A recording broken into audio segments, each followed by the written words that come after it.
اعوذ باللہ من الشیطان الرجیم بسم اللہ الرحمن الرحیم ونفس وما سواها فألهمها فجورها وتقواها قد افلح من زکاها وقد خاب من دساها صدق اللہ العلی العظیم۔ ناظرین کرام،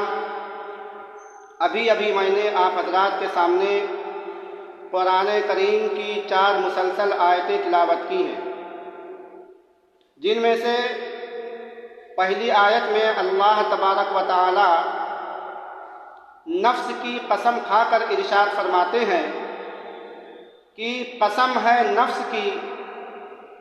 اور نفس کہتے ہیں جان کو، روح کو۔ قسم ہے نفس کی کہ جس نے اسے سنوارا، اسے بنایا، اسے ایک بہترین ڈھانچے اور سانچے میں سمویا۔ بنانے کے بعد اللہ عز و جل نے اس نفس کے اندر فسق و فجور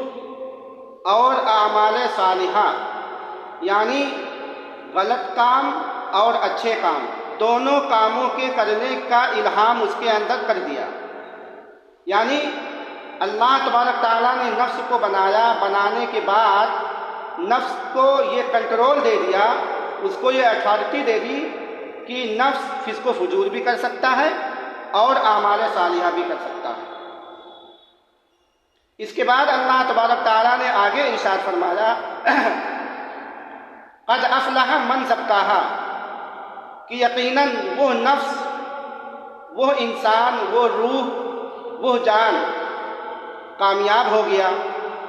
جس نے نفس کو پاک کیا، روح کو پاک کیا، اس کی تطہیر کی، یعنی گناہوں سے بچا رہا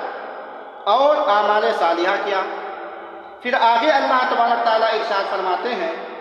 کہ وقد خاب من دساہا، اور یقیناً وہ شخص غارت ہوا، برباد ہوا جس نے اس کی تطہیر نہ کی، جس نے نفس کو رونت دیا، یعنی اس نے منمانی زندگی گزاری۔ نفس کو بنانے کے بعد اللہ تبارک تعالیٰ نے فسق و فجور اور اعمال صالحہ کرنے کی طاقت نفس میں ڈال دی۔ دوسری جگہ اللہ تبارک تعالیٰ ارشاد فرماتے ہیں بسم اللہ الرحمن الرحیم وما خلقت الجن والانس الا لیعبدون، کہ میں نے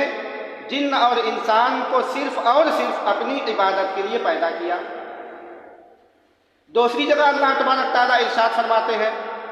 بسم اللہ الرحمن الرحیم والعصر ان الانسان لفی خسر الا الذین آمنوا وعملوا الصالحات، اور قسم ہے زمانے کی، بے شک تمام کی تمام انسانیت خسارے میں ہے، نقصان میں ہے، سوائے ان لوگوں کے جن لوگوں نے اعمال صالحہ کیے، نیک اعمال کیے، خدا اور اس کے رسول کی، اس کے انبیاء کی، اس کی کتابوں پر عمل کیے، ان کی رسول کے بتائے ہوئے باتوں پر عمل کیا، تو وہ لوگ جن لوگوں نے نیک اعمال کیے وہ کامیاب ہو گئے۔ اسی چیز کو اللہ تبارک تعالیٰ نے اس آیت میں بیان فرمایا کہ وَنَفْسٍ وَمَا سَوَّاهَا فَأَلْهَمَهَا فُجُورَهَا وَتَقْوَاهَا، کہ اللہ تبارک تعالیٰ نے نفس کو بنایا، انسان کو پیدا فرما کر انسان کے بس میں کر دیا کہ اب انسان چاہے نیک اعمال کرے چاہے برے اعمال کرے۔ جو لوگ اچھے کام کریں گے وہ جنت میں جائیں گے، اور جو لوگ برے کام کریں گے وہ جہنم کا راستہ سدھاریں گے۔